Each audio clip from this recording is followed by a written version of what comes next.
Good morning. It's Monday, September 20th, and a couple of things happened in the last couple of days that are worth talking about, but not too much. First thing is the big rally in D.C. on Saturday. Only 400 or so people showed up. There were more police and other security personnel than there were supporters. Donald Trump issued a statement. Our hearts and minds are with the people being persecuted so unfairly relating to the January 6th protest concerning the rigged presidential election. In addition to everything else, it has proven conclusively that we are a two-tiered system of justice. In the end, however, justice will prevail. That doesn't make much sense to me. This rally, Justice for J6, was a complete bust. So maybe, just maybe, some sanity is returning to this country. Although I doubt that. We have a long way to go. But it was good to see that the oath takers and the Proud Boys and the other extremists and white supremacists didn't show up this time. And all the guardsmen and all the police were heavily protected. If you looked at them, if you saw the pictures, body armor, helmets with masks, plastic face coverings. They were ready, and the Capitol had a barricade up, so maybe people realized that this was not going to be a fun event, and they stayed away. Another event that took place on Saturday is a great event.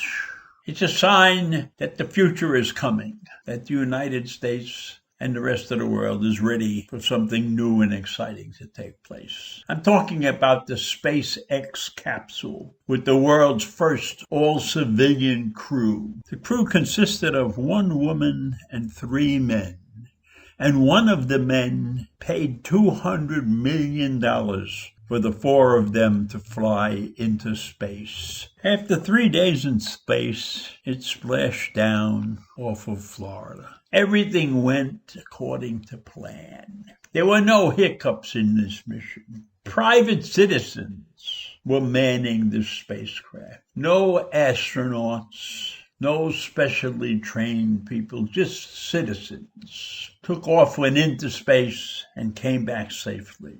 This Dragon capsule, dubbed Resilience, parachuted into the calm seas around 7 p.m., shortly before sunset. And this re-entry is an automated procedure. So there was nothing really that the crew had to do except watch. And then in these things, there is a 7-minute delay when the capsule enters the Earth's atmosphere, and in the time it takes for communication to end up at the communication center. That is the most trying 7 minutes in the lives of many people because they don't know what's happening with the capsule at that point. But once those 7 minutes were passed and the capsule was on course and heading into the ocean, everybody was happy. And within an hour or so, the crew members, the 4 crew members, were seen emerging one by one from the capsule's side hatch after the vehicle, which was visually scorched on its exterior, was hoisted from the ocean to the deck of the SpaceX recovery vessel. That's an exciting adventure. Coming back to Earth, generating frictional heat that sent temperature surrounding the outside of the capsule soaring to 3,500 degrees Fahrenheit, 1,927 degrees centigrade. It's amazing that man can accomplish these things. It's amazing that we cannot get together and produce events like this in the political arena. Anyhow, the astronauts' flight suits are specially fitted with ventilation systems that keep them cool even as the capsule heats up. Just think about that. You're shooting through space, and who knows how fast, 15,000 miles an hour, right?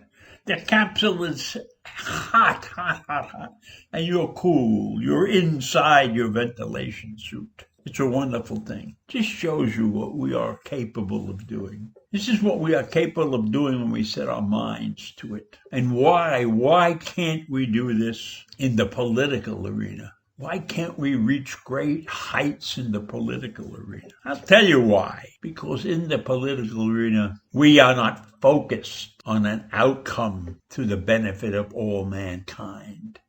We are focused on an outcome that satisfies our little universe. And our many little universes are all screwed up because they don't see the big picture, the advantage of being one unified group of people.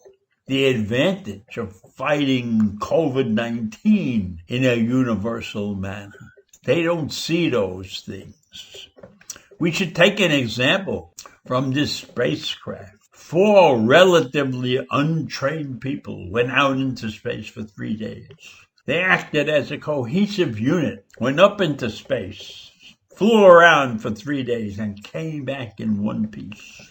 And we cannot do that here. We cannot function as a single unit. And it's okay to have different opinions. It's okay. But there is a point at which we have to have a consensus. We need that.